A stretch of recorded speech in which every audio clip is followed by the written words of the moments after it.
Levy व्यवस्था 25 और उसका 47वां वचन। और यदि तेरे सामने कोई परदेशी व यात्री धनी हो जाए और उसके सामने तेरा भाई कंगाल होकर अपने आप को तेरे सामने उस परदेशी व यात्रा व उसके वंश के हाथ बेच डाले। हमें भी बाइबल परदेशी कहता है कि नहीं? परदेशी का मतलब इस भूमि के हम नहीं हैं, स्वर्ग के हैं। इसको क्यों यहां परदेशी कहा है? क्योंकि यह इस्राएली देश का नहीं है। सुन रहे हो मेरी बात? वह कनानी है, दूसरे जाति के लोग अंदर आ गए हैं, वो धनी बन गए हैं। वह यहूदी नहीं है, जो यहूदी नहीं है। समझ में आ रही है मेरी बात?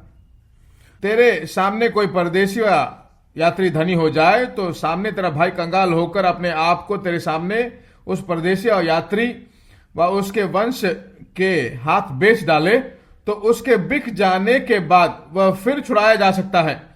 उसके भाइयों में से कोई उसको छुड़ा सकता है। अगर वो बिक जाए और कर्जदार हो जाए तो उसको वापस छुड़ाया जा सकता है। कैसे छुड़ाया जा सकता है? भाई जाकर उसको छुड़ा सकता है, पर पैसे देकर। छुड़ाया जाने का मतलब क्या है? छुड़ाने का भी रैंसम, फिरौती देकर ही छुड़ाना। कौन कर सकता है? उसका भाई उसको छुड़ा सकता है। किंसमैन रिडीमर, बहुत ही गहरा रिश्तेदार, उसको छुड़ाने के लिए रिश्तेदार ही कर सकता है। परमेश्वर के लिए आप और हम जो है रिश्तेदार हैं। आपको और हमें छुड़ाने के लिए चाहत है। 3 क्वालिटी होते हैं छुड़ाने के लिए। पहला, रिश्तेदार होना चाहिए। परमेश्वर आपका और हमारा रिश्तेदार है, क्योंकि उसके रूप और उसके स्वरूप में हम बनाए गए हैं।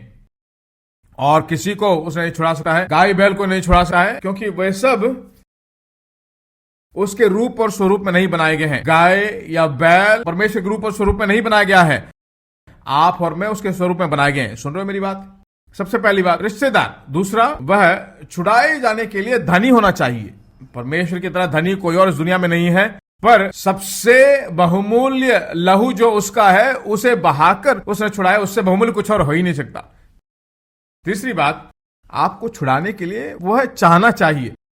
इब्रानियों की पत्री 10 में कहा गया है, देखो मैं तुम्हारी इच्छा को पूरा करने के लिए मैं दौड़ा आता हूं। वो देखिए भाग कर आया हमारे लिए छुड़ाने के लिए, छुड़ाकर उसके सम्मुख में रखा है। अब जो जिंदगी हम जी रहे हैं वह उसके चाहत में हमें जीना चाहिए।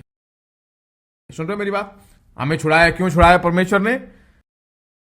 व्यवस्था के श्राप से छुड़ाने के लिए। बीमारी, कमियां, घटिया, मुश्किलें, इन सब से है। शैतान जो बोलता है झूठ, उस पर मत भरोसा मत कीजिए, और झूठे संदेशों को भी भरोसा मत कीजिए कि तुम योग्य नहीं हो, तुमसे नहीं होगा, तुम उस योग्य नहीं हो। नहीं, ऐसे सच्चाइयों को कभी अंदर मत रखिए। बोलिए कि मैं छुड़ाया गया हूं, परमेश्वर का खुद का हूं, और उस आधार पर जो चाह कर अपनी जिंदगी को जिए।